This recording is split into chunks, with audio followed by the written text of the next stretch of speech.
Good morning, everybody. It's the weekend. I just realised it's Saturday, and it's stopped blowing. We lost the Starlink aerial again last night, about 10 o'clock. Anyway, beautiful blue sky. The sun is sort of just coming up, and it should be a nice weekend. Anyway, all good. And just been talking Jester challenge. We're going to the symposium up north, which I think it's just about sold out now. And some of the 580s guys are up there. Well, that'll be fun. But I've had 17, no, 18 boats now, and this was hang on a sec. I've got to get to the spot. This was a boat that I actually had to do the Jester challenge. I bought it. It's a North Atlantic 29. And if you know the story of shorthanded sailing, you know about Blondie Hasler and Jester and doing the solo transatlantics and all that sort of stuff. Blondie Hasler was a World War II hero, commando, all sorts of amazing background. Anyway, he and Jester became a big deal.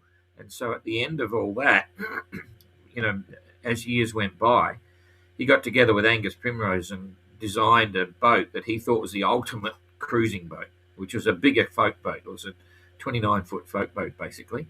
That's the design. And sail the whole thing from down below. He's got his famous little pram hoods there. They're those two little circles there. So this was his ultimate boat, and there was about I think there's about 5 of them built. And I always wanted to do a transatlantic. I never had. So back in 2007, I was looking around and said, I've got to do the Jester challenge. Because I really got off on the whole concept of the Jester challenge, like no rules, just get out there and have a go. So I hunted around. I was going to get a folk boat. I wasn't going to turn into a junk rig. And then all of a sudden I learnt the story about the Northerner, and I tracked one down for sale up in Canada. And so that was the boat I bought, sight unseen. It was up there. Anyway, that was 2007. And at the time I was I did the gyrocopter flight around Australia. And then the Bounty Boat project was looming. I thought, oh, shit, blah, blah, blah. And in the end, I triggered the Bounty Boat, even though I bought this boat up in Canada. So I never saw it, and I sold it in the end as a deal to my mate, Chris Bray. He's quite a famous adventurer and photographer and everything in Australia. But that was in his early days. It's a whole story in itself, because I first met Chris when he was like about 7 through his father. Another crazy sailor. Anyway, so he bought the boat, fixed it up. That's him and his girlfriend at the time. I don't think they were married at the time, but then they got married after. And that's inside the boat. The boat had problems. I never saw it.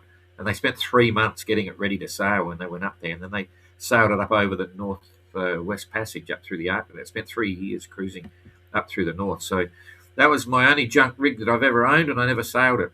It was, life got in the way, so it didn't happen. But there you go. Beautiful boat. I'm not sure where it is now. He sold it on to someone else, and so cruising around. But that was my ultimate Jester challenge. Anyway, I digress.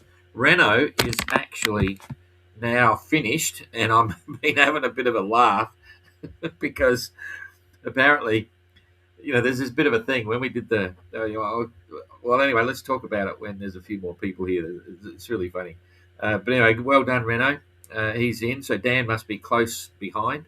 So I think we'll go. Good on your time. You're here on the live. We went back to normal time, so I'm not sure where you are, but that's good. So we'll go straight to the tracker and we'll explain everything. I'll show you the finish line, show you some of the discussions. But yeah, I had a bit of a laugh because, I'll explain it when we go. Okay, now I've got to concentrate again. Now, bit of a distraction there. It is the weekend, so what the hell? Right, you're on the tracker, and now I'm looking for the tracker. Here it is. Now I'm on the tracker, and let's just talk about the fleet first, and then I'll talk about the tactics of the finish. We're currently on, time's ticking by, day 320, nearly 321. I'm happy that the leaders got there for the weekend. That'll be a bit of fun. Maybe there'll be a few people to see them, see what they're up to. Right, there's the fleet. We're all on the one page. That's pretty good. Hope you can see that. Oh, we're going to come up. Oh, no, we're not. I forgot about Josh. Sorry, Josh. Here we go. Josh is down there, did 111 miles in the last 24 hours, doing 4.1 knots with a clean bottom, no weed hanging off the back. Kerry closing in on Ayrton, who's just popped his mainsail. In fact, I'll show you the pictures after when we do the entrant reports. Kerry doing 5 knots, 129 mile day, keeping the pressure on. Ayrton 4.6 knots, 124 mile day, so that's not bad. So, and I know the sails have just popped in the last number of hours, so he's got a few problems there with his asymmetric as well as the mainsail, so he might slow down a bit. Yep, but we'll have to wait and see. Anyway, he's done a good run there, 124 miles. Eric, 124 miles as well, 5.1 knots, with Jasmine right alongside. What time? She's 4 hours behind, so she'll be ahead of Eric. Well, what is Eric's time? Eric's on 8 o'clock as well. What's going on here? They're all on 8 o'clock. Why is that the case? Okay, I'm gonna boot this. That's why. I'm gonna re-tab this as the weekend, so you'll have to stand by. I'm just gonna redo it because I did that after the thingo, but it should have rolled over. Let's go for some wind. So we got windy there. And here we go. What do we got here? Jazz is on 8. Eric's on 8. Everything's frozen. So we didn't get that unless my time's not right. Oh, I'm right. Everyone's still on 8. Why is that? That's a problem with the YB3. It hasn't rolled over, and I have no idea why. So that's why Renaud looks as if he's coming around the edge. Anyway, I suppose it's still relevant, but it's for some reason it hasn't. Oh no, what am I talking about? Ah, dearie me. You see, because yesterday I was on 12 o'clock and I'm thinking, no, it's not on 12 o'clock. Where's Jasmine? So 8 o'clock is correct. Sorry, everybody. I really did wake up, an hour or so ago, and then I was doing Facebook and watching the world gloom and doom. So, sorry, we are back on track. That was a waste of time. You're probably laughing. Anyway, you're allowed to laugh at me. 5.5 knots and 136 for Christian. Jeepers. They're going for it. There's a real race going on up the front. I'm going to not hit that one. I don't want that one. Jeepers. I want this one just to pick it up so you can see what's going up the front here. So Adam, 5 knots, 126. And Christian had 136. That's pretty cool. Pila, she's on 129 with Adam right beside her. So they'll be racing to get in. Adam will be out to try and stay in front of Pila or get in front of Pila. 4.9, 129, and Adam 126. So you're losing out a little bit, Adam. And Jacob's still pulling away. I think 131. Yeah, he is. Another 2 miles ahead of Pila. So that's amazing. Why do you start now, Jacob? You should have been like that from bloody Antigua. Anyway, well done, Jacob. 131 miles. Dan, 129 miles. So you pulled a bit out of that one. And then this is interesting. It just goes to show that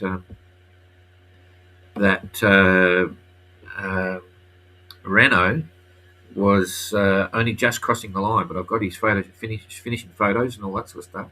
So he'll be on 8 o'clock. He didn't cross across the top of the mountain there. He's been doing 3.6, so he's in the lee of the island there, so it's gone quiet, obviously. And 111 mile day. He slowed right up because he's come around the corner and there's not much wind there. They have the choice. This was the funny one. This is one of the things I've been laughing about. You can see where the finish line is there, right? I'll enlarge that in a minute. And we put the run line around the back here, right? 6 of one, half does the other. But we decided at the briefing that they could go around and leave the island to port, or they could come around and leave the island to starboard. Okay? And then they'll all make their choices on which way they want to go. But basically, there was a few bits and pieces going on that, it's a long way to go round, and you've got to finish crossing the line from the west to the east, right? So what you do is if you're coming around the top of the island and you want to come across the line again, you've actually got to sail past the line and come back and come from the west to the east, right? And there was a reason for the requirement to go west to east, is because that was the course that we picked to go through. It's a challenge. That's what you've got to do. And so if you're coming around from this end of the island and get in the lee and just rock along like this way, you just come through and you're straight through. There's the anchorage. But those coming around the back have got to come around here and go west to east. So Renaud's finished, and a few of them, I got some messages saying, why don't we move the finish line up here? Then I don't have to go around the back and come back up this way and blah, blah, blah. And I just laughed a bit because, hey, I tell you why I won't, because that's the finish line. And it's up to you whether you want to go around to the leave it to starboard or leave it to port. But that's the reality. We don't change the line to make it easier for the sailor, especially when one of them's gone across the line already and made the effort. So anyway, just enlarging that, you can see, just to give you a heads up on the island, this is the main settlement, of course. Not a lot of people living on the island. You can actually see all the boats in the anchorage there, right? So you can see here, there's a truckload of breeze here, truckload of wind, and to a degree, you might end up having to even struggle to windward to get down here, depending on where the wind is looking locally. And apparently, Renaud had some calmer winds and maybe a little bit of windward work as well. That hill, I think the hill is just here, the steps. That if you saw Brian's comments about his memories of the island, that's the hill you go up to there, I think it is. And this is the main street, you might say. So there is a little port here. There's a little wharf there, but no one really goes over there. But there is a port. You can pull your boat out onto the hard here. They've got a crane on the wharf if you had a problem. Some big boats have done that. We had a friend just turned up here in his Swan with a big mast issue, so they brought the boat round here, took the mast out with the crane, put the mast on the resupply ship, which comes in here to resupply every few weeks, and then took the mast back to Cape Town, where it is now. They're going to re-rig it and then bring the mast back, put it back on the boat, sail back to Cape Town. Anyway, so that's the township. That's it there. We're not moving the finish line, which is way down here, and the reason we put it there is so that when they cross the line, they've got time to drop their sails or sail in here, work out what they want to do to the anchorage, and go for that. So anyway, Dan must be getting very close now. If that was his 8 o'clock position, I'm not sure. That might have been, I could work it out, but anyway, that might have been after Renaud's actually crossed the finish line, come down here, cross the finish line, and be looking for an anchorage now. Or it could be him just squeaking along the edge here, coming down to the finish line, get the other side of it, and come back and officially cross the finish line. So there's a few little tricky bits there, but that's yacht racing. The challenge is set, and then you've got your choices and see what you want to do. So there's Dan. What's the relative distance here? So that was where he was at 8 o'clock.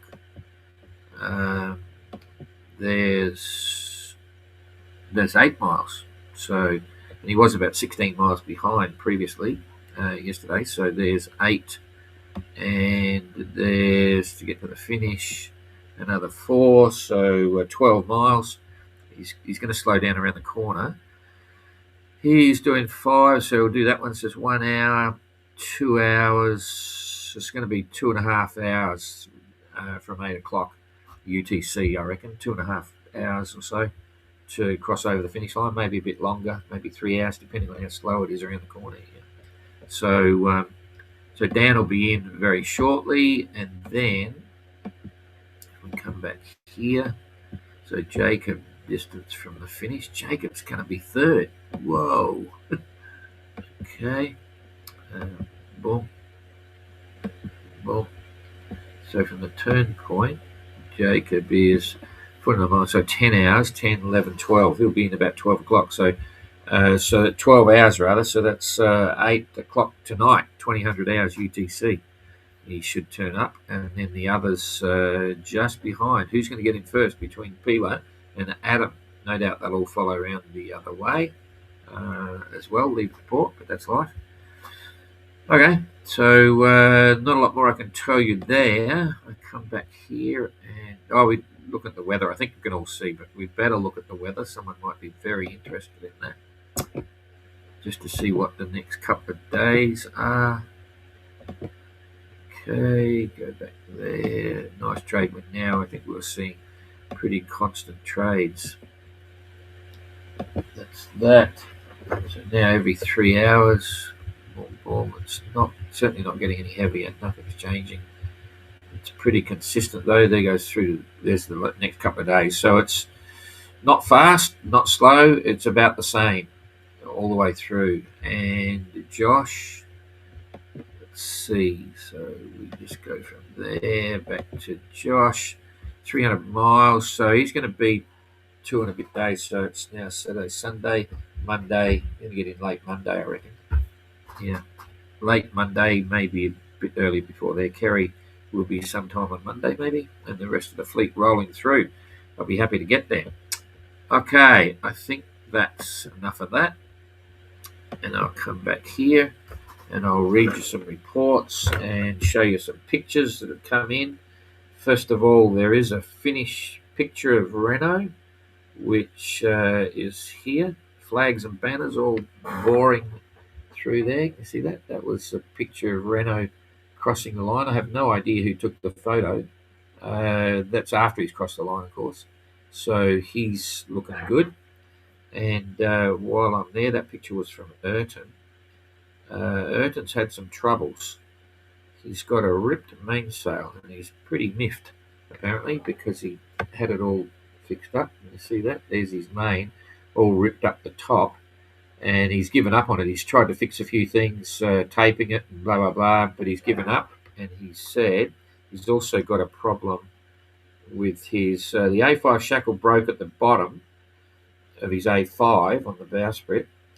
Mainsail, fourth reef I have. Zip ties and tape did not work, so he's in the fourth reef of the mainsail. Need to do it in St. Helena. The A7 doing the work now at 4.5 knots. So here he is. That's cheap as the colours, looking a bit grim. Can you see that? He's under A7 on the jib at the moment. He's given up on the main completely. So that's Ayrton's story. I think that's all there. And then we've had lots of people giving their 100-mile report. So that's cool. Now entrant reports. We go right back here. Josh, yesterday we did Josh. Kept him off the queue. We did Eric. We didn't do Argo, because Eric was just after one. After 2 cans of very slow days got better. It was shark swimming right next to the boat. No, we did that. Okay, so the next one was Ayrton. Just getting miffed. He paid 11,000 Rand to get his sails fixed, and it didn't happen. Blah, blah, blah. Then everyone's commenting. They're not reports, they're just people commenting. Kerry's offered to fix the sails in St. Helena. Adam said he's got plenty of tape for Ayrton. What's really Jasmine, that's just saying it's very frustrating. Jasmine saying very frustrating for Ayrton. Sorry, my Hydrovane last night gave me a bit of trouble. So that's a pseudo report from Jasmine. I'm not sure. She's got a video here. Her Hydrovane gave her some problems. Let's see. Hang on, I'll turn this up. Hang on. I'll pull it back and start again. That's just happened. Middle of the night. This is tied on there. That trailing in the water behind me. Okay, I couldn't see it. For some reason, I'm getting flashback. Hang on a sec. I'm going to just. Why is that doing that? Oh, that's why. There's a bloody comment there. Let me see if I can turn this up. I didn't even see what was going on there, but you've got a Hydrovane problem. So, that's just happened. Middle of the night. This is tied on there. That trailing in the water behind me. Holy dooly. That looks like the. Now I just got to look at it for me to see what's going on. Looks like so, that's just the happened. tube broke. Okay, yeah, she mentioned that in her report or on thing. Lucky it was tied on. Shape it. Oh, I know what it was. Okay, so I know Hydrovane. It's the Hydrovane flip-flop vane is made by a tube, an aluminium tube going up and down. Okay, and it has a sailcloth uh, cover effectively that slides down over those tubes. A few days ago, I think it was, that she broke that tube, and so it was flopping. It was broken. So she did an insert, and it looks like the repair that she made failed again. But fortunately, she had a line tied on it so that when it completely snapped and fell in the water, she's at least managed to secure or salvage the frame. It's unusual that the frame breaks because it's not meant to be under load. When you lock the wind vane, if you're hand steering, obviously the frame is taking, the flip flop's not relieving pressure with the wind, and it can work a bit, or maybe it got hit in port or something and cracked it or a bit. I have no idea, but it's not common to see the frame break. But nonetheless, on hers it's broken, and now she's got to fix two tubes because there's a tube up, across the top, down, cover on it, and you can see the old repair there on that shot, and now it's broken the other side as well. So that's a bit of a bother, but it's not a total disaster. She should be able to. She's very clever, so she should be able to fix something out. And saying he's never seen one like that, and it's not common, but something's happened. Okay, so well, that's all the reports there are. So that's cool. But as I say, they've all been given. The phone's been going bing, bing, bing, bing. All been given their reports about coming in 100 miles out, which is part of the process. So let's go. Tom made the live. Good on you. Apparently, Session Island has pine forests and wild goats that were planted to the goats left by the old mariners. Yep, they sometimes did that, go to strange places, drop animals to feed castaways and stuff like that later on. They did it for future sailors in case they, oh, there you go, in case they needed a new mast. Interesting. Yeah, very interesting for sure. Kerry has made a great comeback. Yep, he's passing boats, so that's cool. And in fact, I'm not sure how far away from Renaud he was, but anyway, that's cool.